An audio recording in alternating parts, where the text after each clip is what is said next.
ನಮಸ್ಕಾರ ರೈತ ಸ್ನೇಹಿತರೆ, ಅಲ್ ಹರ್ಮನ್ ಡೈರಿ ಫಾರ್ಮ್ಗೆ ಮತ್ತೊಮ್ಮೆ ನಿಮ್ಮೆಲ್ಲರಿಗೂ ಸ್ವಾಗತ. ನೋಡಿ, ನೆನ್ನೆ ಹಸುಗಳು ಬಂದಿದ್ವು ಪಂಜಾಬಿಂದ. 9 ಹಸುಗಳು ಬಂದಿದ್ವು. ಅದರಲ್ಲಿ 4 ಹಸುಗಳು ನೆಲಮಂಗಲ ಹೋಯ್ತು, ಆಮೇಲೆ 1 ಹಸ ಹೋಯ್ತು ಪಾವಗಡ್ಗೆ, ಇನ್ನೊಂದು ಹಸ ಬೆಂಗಳೂರಿಗೆ ಹೋಯ್ತು, ಇನ್ನೊಂದು ಇಲ್ಲಿ ಲೋಕಲಲ್ಲೇ CSಪುರ್ಗೆ ಹೋಯ್ತು. ಸೊ ನೋಡಿ, ಈಗ ಇವೆರಡು ಹಸುಗಳಿದ್ದಾವೆ. ಒಂದು ಬಂದು ಗಿರ್ರು, ಇನ್ನೊಂದು ಐರಿಷ್ ಶೈರಲ್ಲಿದೆ. ಸೊ ಈಗ 2 ಹಸುಗಳು ಈಗ ಇದ್ರದ್ದು ಅಷ್ಟೇ ಡಾಕ್ಟರ್ ಸರ್ಟಿಫಿಕೇಟ್ ರೆಡಿ ಆಗ್ತಿದೆ. ಇನ್ನೊಂದು 10 ಗಂಟೆ ಅಷ್ಟರಲ್ಲಿ ಇವು ನೈಟ್ ಜರ್ನಿ ಶಿವಮೊಗ್ಗಗೆ ರಾತ್ರಿ ಒಂದು 2-2:30 ಇಲ್ಲ ಮ್ಯಾಕ್ಸಿಮಮ್ 3 ಗಂಟೆ ಅಷ್ಟೊತ್ತಿಗೆ ತಲುಪುತ್ತೆ. ಸೊ ನೋಡಿ, ಯಾರಿಗಾದ್ರೂ ಒಳ್ಳೆ ಹಸುಗಳು ಬೇಕು, ಬ್ರೀಡ್ ಹಸುಗಳು ಬೇಕು ಅನ್ನಂಗಿದ್ರೆ ಅಲ್ಲಿ ಹರ್ಮನ್ ಡೈರಿ ಫಾರ್ಮ್ಗೆ ಕಾಂಟ್ಯಾಕ್ಟ್ ಮಾಡಿ. ನಮ್ಮ ನಂಬರ್ ಡಿಸ್ಪ್ಲೇ ಮೇಲೆ ಇರುತ್ತೆ. ನಮ್ಮ ಇನ್ಸ್ಟಾಗ್ರಾಮ್ ಆಗಿರ್ಬೋದು, ಫೇಸ್ಬುಕ್ ಪೇಜ್ ಆಗಿರ್ಬೋದು ಫಾಲೋ ಮಾಡ್ಕೊಳ್ಳಿ. ಆಮೇಲೆ ನಮ್ಮ ಯೂಟ್ಯೂಬ್ ಚಾನಲನ್ನು ಸಬ್ಸ್ಕ್ರೈಬ್ ಮಾಡ್ಕೊಳ್ಳಿ. ನೋಡಿ, ಈ ಹಸ ಬಂದು 1,15,000 ರೂಪಾಯಿ, ಕೇವಲ 1,15,000 ರೂಪಾಯಿಗೆ ಈ ಹಸ ಹೋಗ್ತಿದೆ. ಸೊ ಈ ಹಸ ಬಂದು 80,000 ರೂಪಾಯಿಗೆ ಹೋಗ್ತಾರಂತ ಗಿರು. ನೋಡಿ, ಈಗ ಇವೆಲ್ಲ ಹಸುಗಳು ತುಂಬ ರೇರ್ ಸಿಗೋಂಥದ್ದು ಈ ಕಡೆ. ಹಂಗಂತ ಹೇಳಿ ರೇರ್ ಸಿಗುತ್ತೆ, ಡಿಮ್ಯಾಂಡ್ ಅಂತೂ ಇದೆ, ಬಟ್ ಹಂಗಂತ ಹೇಳಿ ನಾವು ಬಾಯಿಗೆ ಬಂದಂಗೆ ಕೇಳ್ತಾ ಇಲ್ಲ. ಇದನ್ನ ಫಸ್ಟ್ನೇ ಸೂಲು 2 ಹಲ್ಲಲ್ಲಿರೋಂಥ ಹಸು ಇದು. ಫಸ್ಟ್ನೇ ಸೂಲು 2 ಹಲ್ಲು, ಇನ್ನು ಪಡ್ಡೆ ಇದು. ನೋಡಿ ಎಷ್ಟು ಸಕ್ಕತ್ತಾಗಿದೆ ಹಸ. ಇಂಥ ಒಳ್ಳೊಳ್ಳೆ ಹಸಗಳು ಬೇಕು ಅಂದರೆ ನಮಗೆ ಕಾಂಟ್ಯಾಕ್ಟ್ ಮಾಡಿ. ನಿಮ್ಗೆ ಯಾವ ಥರ ರಿಕ್ವೈರ್ಮೆಂಟು ಬೇಕು ನಮ್ಗೊಂದ್ಸಲ ತಿಳಿಸಿ, ನಾವು ಆ ಥರ ಹಸುಗಳನ್ನ ತರಿಸ್ಕೊಡ್ತೀವಿ. ನೆಕ್ಸ್ಟು ನಮ್ಮ ಯೂಟ್ಯೂಬ್ ಅಕೌಂಟ್ನ ಸಬ್ಸ್ಕ್ರೈಬ್ ಮಾಡ್ಕೊಳ್ಳಿ. ಯಾಕಂದರೆ ನೆಕ್ಸ್ಟ್ ಈಗ ಒಂದೇನಪ್ಪ ಅಂದರೆ ಎಲ್ಲರೂ ಹಸುಗಳು ತೊಗೋತಾ ಇದ್ದೀರಾ. ಪಂಜಾಬ್ ಬ್ರೀಡ್ಗಳು ಒಳ್ಳೊಳ್ಳೆ ಹಸುಗಳನ್ನ ಒಂದು 3-4 ಕಡೆ ಕರ್ನಾಟಕದಲ್ಲಿ ಸಿಗ್ತಿದೆ, ತೊಗೋತಾ ಇದ್ದೀರಾ. ಬಟ್ ನಿಮಗೆ ಬ್ರೀಡಿಂಗ್ ಯಾವ ಥರ ಮಾಡಬೇಕು, ಅದಕ್ಕೆ ಯಾವ ಥರ ಸೆಮನ್ ಹಾಕ್ಸ್ಬೇಕು, ಏನು ರೆಕಾರ್ಡ್ಸ್ ಮೇಂಟೈನ್ ಮಾಡಬೇಕು ಅನ್ನೋದನ್ನ ನಾಲೆಜ್ ಇಲ್ಲ.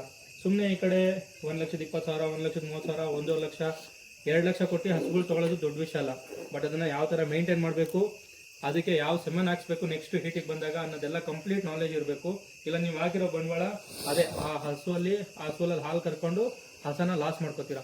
ಸೊ ಆ ಹಸುದಲ್ಲಿ ಒಳ್ಳೆ ಬ್ರೀಡಿಂಗ್ ಮಾಡಿ ಒಳ್ಳೊಳ್ಳೆ ಕರುಗಳನ್ನ ನಾವು ತಗೊಂಡು ಯಾವ ಥರ ಮತ್ತೆ ನಮ್ಮ ಮನೆಗಳಲ್ಲಿ ಈಗ ಪ್ರತಿ ಸಲನೂ ನೀವು ಹಸುಗಳನ್ನ ತಗೊಂಡು ಎಲ್ಲಿಂದನೂ ಕೊಂಡ್ಕೊಂಡು ಬಂದು ತರೋದು, ಹಾಲು ಕರೆಯೋದು, ಹಿಂಗೆ ಮಾಡ್ಕೊಂಡು ಹೋದರೆ ನಿಮ್ಮ ಫಾರ್ಮ್ ಎಲ್ಲಿಂದ ಡೆವಲಪ್ ಆಗುತ್ತೆ, ಎಲ್ಲಿ ನೀವು ಪ್ರಾಫಿಟೇಬಲ್ ಆಗ್ತೀರಾ.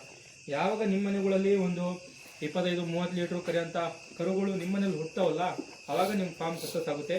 ಮಿಲ್ಕಿಂಗಲ್ಲೂ ಏನಾದರೂ ಒಂದು ಸ್ವಲ್ಪ ಏರುಪೇರು ಆಗಿ ದುಡ್ಡು ಕಮ್ಮಿ ಬಂದ್ರೂ ಆ ಕರ ನಿಮ್ಮ ರೆಡಿಯಾಗಿ ನಿಂತಿರುತ್ತೆ. ಇಲ್ಲೇ 120, 130 ಈ ರೇಂಜಿಗೆ ಹೋಗ್ಬಿಡುತ್ತೆ. ಯಾಕಂದರೆ ನಿಮ್ಮ ಹತ್ರ ಪೆಡಿಗ್ರಿ ಇರುತ್ತೆ, ರೆಕಾರ್ಡ್ ಇರುತ್ತೆ. ಸೊ ಅದಕ್ಕೋಸ್ಕರ ನಮ್ಮ ಯೂಟ್ಯೂಬ್ ಅಕೌಂಟ್ನ ಸಬ್ಸ್ಕ್ರೈಬ್ ಮಾಡ್ಕೊಳ್ಳಿ. ಅದ್ರ ಮೇಲೆ ಯಾರಿಗಾದ್ರೂ ವೀಡಿಯೋಸ್ ಬೇಕು ಅನ್ನೋಗಿದೆ ನಮಗೆ ಕಮೆಂಟಲ್ಲಿ ತಿಳಿಸಿ. ನಿಮ್ಗೆ ಏನೇನು ನಾಲೆಜ್ ಬೇಕು ಬ್ರೀಡಿಂಗ್ ಮಾಡೋದ್ರಲ್ಲಿ, ಯಾವ ಥರ ಫೀಡಿಂಗ್ ಸಿಸ್ಟಮ್ ಇರಬೇಕು, ಏನು ಎತ್ತ, ಒಂದು ಕಡೆಯಿಂದ ಪೂರ್ತಿ ಒಂದು ಸೀರೀಸೇ ಬರುತ್ತೆ. ಸೊ ಅದಕ್ಕೋಸ್ಕರ ನಮ್ಮ ಯೂಟ್ಯೂಬ್ನ ಸಬ್ಸ್ಕ್ರೈಬ್ ಮಾಡ್ಕೊಳ್ಳಿ. ಇನ್ಸ್ಟಾ ಫೇಸ್ಬುಕ್ ಪೇಜ್ಗಳನ್ನ ಫಾಲೋ ಮಾಡ್ಕೊಳ್ಳಿ. ಅಪ್ಡೇಟ್ಗಳು ನಿಮ್ಗೆ ಸಿಗ್ತಾ ಇರ್ತವೆ. ನಿಮ್ಗೆ ಯಾವ ಥರ ರಿಕ್ವೈರ್ಮೆಂಟ್ಸ್ ಬೇಕು ಅದನ್ನು ನಮಗೆ ತಿಳಿಸಿ, ನಾವು ತರಿಸ್ಕೊಡ್ತೀವಿ. ನೋಡಿ, ಬಂದಿದ್ದು ನೆನೆ ಹಸುಗಳು 12:30, ಮೇ ಬಿ 12:30 ಬೆಳಗ್ಗೆ ಬಂದಿದ್ದು. ಈಗಾಗಲೇ ಇವತ್ತಾಗಲೇ 8-8:30 ಆಗಿದೆ. ಒಂದು ಹಸು ಇಲ್ಲ ಅಂದರೆ ಇವೆರಡು ಇದು ಆಗಲೇ ಬುಕ್ ಆಗಿ ಶಿವಮೊಗ್ಗ ಹೋಗ್ತಿದೆ. ಇನ್ನೊಂದು 10 ಗಂಟೆಗೆ ಇಲ್ಲಿಂದ ಹೋಗುತ್ತೆ. ಫಾಲೋ ಮಾಡ್ಕೊಳ್ಳಿ, ಸಬ್ಸ್ಕ್ರೈಬ್ ಮಾಡ್ಕೊಳ್ಳಿ. ನಿಮ್ಗೆ ಏನೇ ರಿಕ್ವೈರ್ಮೆಂಟ್ಸ್ ಇದ್ದರೆ, ಏನೇ ನಿಮಗೆ ಪ್ರಾಬ್ಲಮ್ಸ್ ಇದ್ರು ನಮಗೆ ಕೇಳಿ, ಅದನ್ನು ಕ್ಲಾರಿಫೈ ಮಾಡ್ಕೊಳ್ಳಿ.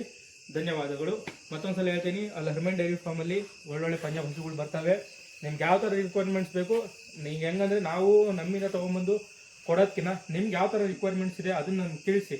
ಕೆಲವ್ರಿಗೆ ಏನಾಗಿರುತ್ತೆ, ಪ್ಯೂರ್ ಬ್ರೀಡ್ ಬೇಕಾಗುತ್ತೆ, ಕೆಲವ್ರಿಗೆ ಕ್ರಾಸ್ ಬ್ರೀಡ್ ಬೇಕಾಗಿರುತ್ತೆ, ಫ್ಯಾಟ್ SNFಗೋಸ್ಕರ ಬೇಕಾಗಿರ್ತವೆ. ಇದನ್ನೆಲ್ಲ ನಾವು ನಿಮಗೆ ಯಾವ ಥರ ಬೇಕು ತಿಳ್ಕೊಂಡು ಆ ಥರ ನಾವು ತರಿಸ್ಕೊಡ್ತೀವಿ. Thank you. Stay updated, follow ಮಾಡ್ಕೊಳ್ಳಿ. Thank you.